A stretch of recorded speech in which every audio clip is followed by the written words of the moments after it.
Hello friends, स्वागत है आप सभी को हमारे YouTube channel Navodaya coaching centre में। जैसा कि पिछले मुलाकातों में हम लोग पढ़े थे कि त्रिभुज के तीनों कोणों का योग 180 डिग्री होता है। यानी त्रिभुज के तीनों कोणों का योग 180 डिग्री होता है तो कैसे होता है, हम लोग पिछले मुलाकात में पढ़ चुके थे। अब इसके बाद हम लोग समझेंगे कि त्रिभुज के कितने प्रकार होते हैं, यानी त्रिभुज के बारे में हम लोग पूरा डिटेल से समझेंगे। जैसा कि आप लोग जानते हो कि तीन रेखाखंड से घिरे हुए आकृति या बंद आकृति को त्रिभुज कहते हैं। ऐसा नहीं कि तीन रेखाखंड आप ऐसे खींच दिए तो त्रिभुज हुआ। जब तक ये पूरा बंद नहीं हुआ तब तक हम नहीं कह सकते हैं कि यह त्रिभुज का निर्माण किया है। तो जैसा कि आप ऐसे भी तीन रेखा खींच सकते हैं या ऐसे भी तीन रेखा के बंद हो गया ना तो यह त्रिभुज कहलाएगा। तो ऐसे ऐसे कई त्रिभुज बन सकते हैं। इसीलिए हम लोग त्रिभुज के प्रकार जानते हैं, यानी कि इसको नाम देते हैं अलग अलग। एक त्रिभुज है तो कैसे है, चलिए तो इसके बारे में हम लोग जानेंगे कि आखिर एक त्रिभुज कौन से त्रिभुज है, त्रिभुज कौन से त्रिभुज है, एक त्रिभुज कौन से त्रिभुज है। त्रिभुज के बारे में हम लोग पहचानने के लिए इसके नामकरण को देते हैं। जैसे त्रिभुज में आप लोग जानते हैं कि तीन कोण होते हैं और तीन भुजा होते हैं। तो इसीलिए भुजा के आधार पर त्रिभुज के अलग नाम देते हैं और कोण के आधार पर त्रिभुज के अलग नाम देते हैं। भुजा के आधार पर भुजा के आधार पर हम लोग जानेंगे। तो भुजा के आधार पर त्रिभुज के प्रकार, तो इसमें हम लोगों को तीन त्रिभुज देखने को मिलता है। पहला मिलता है समबाहु त्रिभुज, दूसरा मिलता है समद्विबाहु त्रिभुज,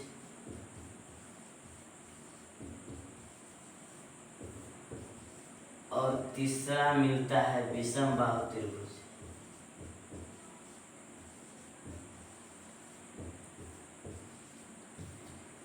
इन तीन त्रिभुजों को हम लोग एक एक करके बहुत बारीकी से इसको समझेंगे। तो सबसे पहला है समबाहु त्रिभुज।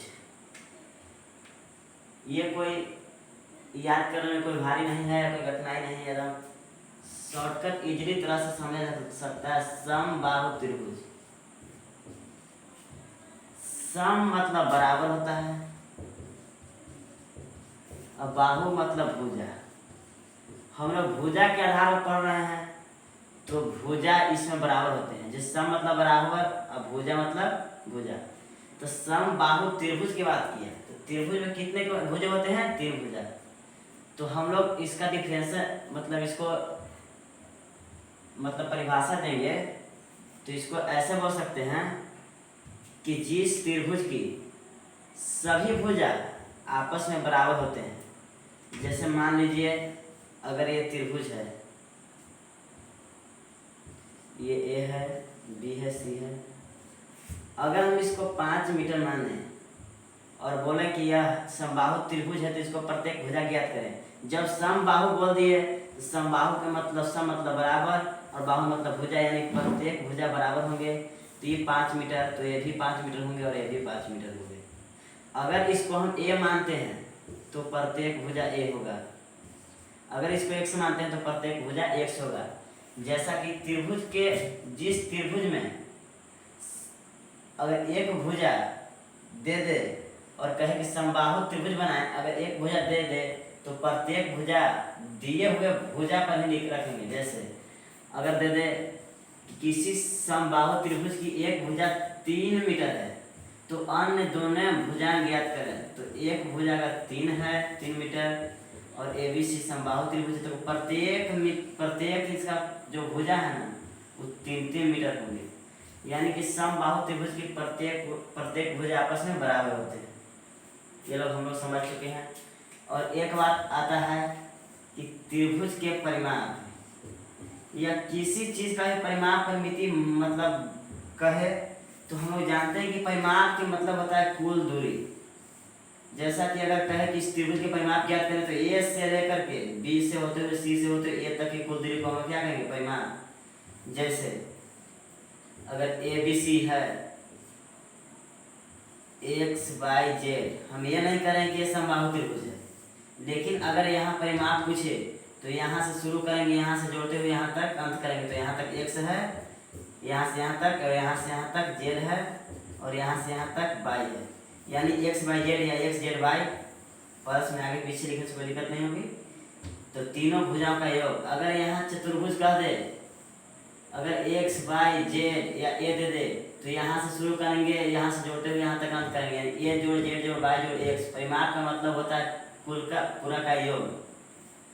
अगर पंचभुज भी दे दे या षष्ठभुज, जैसे भी दे दे बंद आकृति, अगर परिमाप पूछे तो किन्हीं एक बिंदु से होते हुए पूरी आकृति को होते हुए उसी बिंदु पर आकर जोड़ देंगे, उसी को परिमाप कहते हैं। चलिए तो अब हम लोग अपने टॉपिक पर आते हैं। जैसा कि समबाहु त्रिभुज है, तो समबाहु त्रिभुज में प्रत्येक भुजा बराबर होते हैं, प्रत्येक भुजा बराबर होते हैं। अगर ये ए है तो ये भी ए और ये भी ए, तब परिमाप यानी परिमिति को हम लोग क्या कहें कि सभी को जोड़। तो यहाँ से ए से बी तक जोड़ करेंगे तो ए है, बी से सी तक ए है, और सी से ए तक ए है। यानी कि समबाहु त्रिभुज में प्रत्येक भुजा बराबर होने के कारण तीनों को जोड़ा गया, और ए ए ए यानी 3a। तो एक फार्मूला यहाँ पर बनकर आ गया कि समबाहु त्रिभुज की परिमिति आखिर 3a होती है। तो कैसे होती है आप लोग इस टर्मिनल से समझ सकते हैं कि त्रिभुज मतलब समबाहु त्रिभुज की परिमिति 3a, यानी ए क्या है, भुजा है। अगर यहाँ 5 दे रहे हैं, जैसे यहाँ दे रहे ABC एक समबाहु त्रिभुज है 5 मीटर, तो प्रत्येक भुजा 5 मीटर होंगे, और इसका परिमाप पूछा जाए तो 3 गुने ए यानी 3 गुने 5 यानी 15 मीटर होंगे। तो हम लोग एक बात सीख गए कि समबाहु त्रिभुज की परिमिति 3a यानी 3 गुने भुजा होती है। गुना इंटू का मतलब गुना ही होता है, 3 गुने ए भी लिख सकते हैं या 3 लिख सकते हैं या 3 गुने भुजा लिख सकते हैं। यहाँ तक हम लोग बात समझ गए। और समबाहु त्रिभुज में भुजा के बारे में समझ गए, और कोण के बारे में भी इसमें समझेंगे। चलिए, तो हम लोग पिछले मुलाकात में पढ़ चुके थे कि त्रिभुज के तीनों कोणों का योग 180 डिग्री होता है। आखिर ये समबाहु है, इसकी सभी भुजा बराबर है, 3 भुजा हैं और 3 कोण है, तो 3 कोण से भागा देंगे तो यह 60 मरतबे कट जाएंगे। यानी हम लोग यह भी कह सकते हैं कि समबाहु त्रिभुज की प्रत्येक कोण 60 डिग्री का होता है। यानी कि हम लोग समबाहु त्रिभुज में ये सब पढ़ चुके हैं। अब इसको बाद देखेंगे समद्विबाहु त्रिभुज। समबाहु था, सम मतलब बराबर, बाहु मतलब भुजा, यानी सभी भुजा बराबर थे तो हम समबाहु त्रिभुज कहें। लेकिन इसी में के बीच में एक द्वि लग गया है, जैसे समद्विबाहु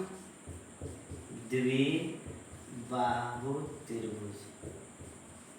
सम मतलब तो बराबर होता है, द्वि मतलब 2, और बाहु मतलब भुजा।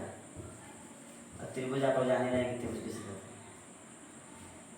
तो वैसा त्रिभुज जिसकी 2 भुजाएं बराबर हो उसे समद्विबाहु त्रिभुज कहते हैं। मान लिया कि यह त्रिभुज है,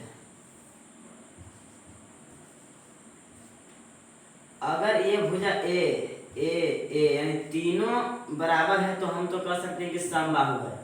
लेकिन अगर एक भुजा अलग हो जाए, मान लिया ये बी हो जाए, तो आखिर ई ए है, ए भी ए है, ये दोनों तो बराबर है, तो इसको हम लोग समद्विबाहु त्रिभुज कहेंगे, क्योंकि 2 भुजा बराबर है। जैसा ई ए है वैसा ही ई ए है, तो इसमें 2 भुजा बराबर है, इस चलते हम समद्विबाहु इसको कहेंगे। अगर यहाँ पे ए होता यानी तीनों बराबर होता, सभी भुजा बराबर होता, इसे हम समबाहु त्रिभुज कहते। लेकिन यहाँ बी है इसलिए हम लोग समद्विबाहु यहाँ डबल पाई देंगे। चलिए बात को बढ़िया समझ रहे हैं। अगर ये ABC है, अगर इसमें 5 मीटर दे दे, इसमें 6 मीटर दे दे, तो यहाँ अगर समद्विबाहु त्रिभुज की बात की जाए तो यहाँ या तो 5 मीटर होगा या तो 6 मीटर होगा। इन दोनों में से एक कोई होगा। अगर 5 मीटर हुआ तो दो भुजा बराबर हुआ तो भी समद्विबाहु कर सकते हैं। अगर 5 नहीं दिया 6 दिया तो ये दोनों तो बराबर हो सकता है। तो इस चलते भी हम लोग समद्विबाहु कहेंगे। अगर तीनों बराबर हो गया तो हम लोग समबाहु कहेंगे। यहाँ तक हम लोग बात समझे, त्रिभुज की पहचान कर लेंगे। अगर तीनों भुजा रहे बराबर तो हम लोग समबाहु कहें। अगर दो भुजा बराबर रहे, जैसा कि 6 बराबर है, एक भुजा अलग है, तो इससे हम लोग विषमबाहु मतलब समद्विबाहु, इसे हम लोग समद्विबाहु त्रिभुज कहेंगे। अब इसके बाद आता है विषमबाहु त्रिभुज।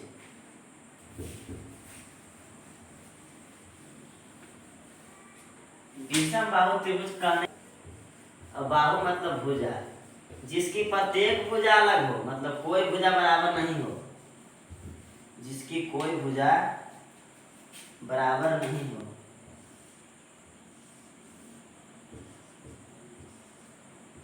अगर ये 3 मीटर है, ये 4 मीटर है, ये 5 मीटर है, तो 3 5 बराबर नहीं है। यहाँ 3 है, यहाँ 5 है, यहाँ 4 है, यानी तीनों के तीनों अलग अलग हैं। तो इसे हम लोग क्या कहेंगे? विषमबाहु त्रिभुज, यानी कि प्रत्येक भुजा है सो अलग अलग है। अगर यहाँ सपोज अगर 4 कर देता, इंक नहीं है अभी, थोड़ा सा इंक डालते हैं। विषमबाहु में यानी अलग अलग भुजाएं होती है, ABC, माने सभी भुजाएं जो अलग अलग होंगे। अगर ये 4 मीटर दिया हुआ है, ये 5 मीटर दिया हुआ है, ये 6 मीटर को दिया हुआ है, यानी कि कोई भी भुजा के अगर दोनों को देखा जाए या तीनों को देखा जाए तो तीनों के तीनों अपने आप में अलग हैं, कोई नहीं मिल रहे हैं। तो इससे हम लोग कहेंगे विषमबाहु। कोई नहीं मिल रहा है, इससे हम कहेंगे विषमबाहु। अगर इसी फिगर में अगर ये 4 मीटर है, ये 5 मीटर है, 6 मीटर है, अगर 6 के स्थान पर 4 होता तो ये दोनों मिल जाता, यानी दो को मिलता है द्वि। इसे हम लोग कहते समद्विबाहु त्रिभुज। अगर तीनों मिल जाए, जैसा कि ये 4 मीटर और ये भी 4 मीटर और ये भी 4 मीटर, तो तीनों के तीनों बराबर, यानी त्रिभुज की सभी भुजाएं बराबर है, तो इसे हम लोग समबाहु त्रिभुज कहेंगे।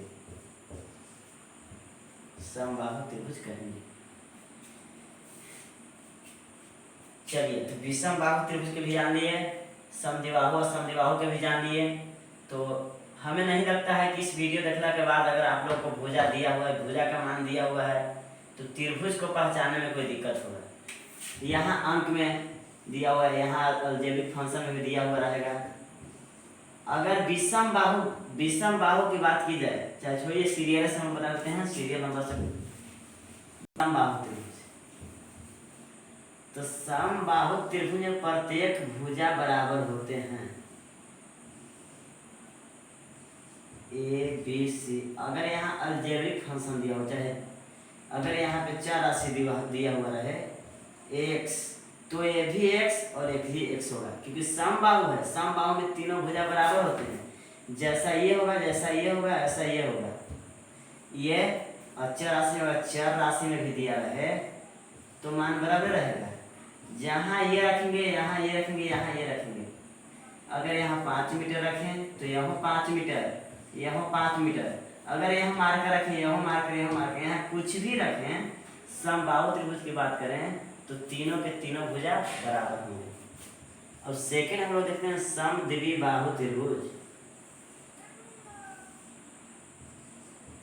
तो समद्विबाहु त्रिभुज का मतलब है कि सम यानी बराबर तो होगा करेंगे, लेकिन दो भुजा होंगे बस।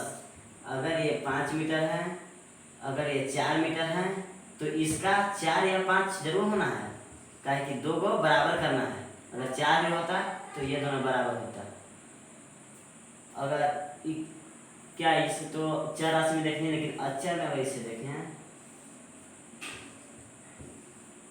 तो अगर ये x होगा ना, अगर ये y होगा ना, तो इसे x या y, यहाँ z नहीं होगा। अगर समद्विबाहु त्रिभुज की बात करें तो यहाँ z नहीं होगा, यहाँ तो ये चाहे x होगा ये दोनों को बराबर करने के लिए चाहे बाई होगा तो ये दोनों बराबर होंगे।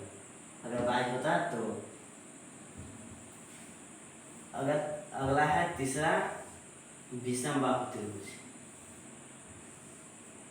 विषम बाहु का मतलब कोई भुजा बराबर नहीं होंगे, यानी तीनों के तीनों भुजा अलग होंगे।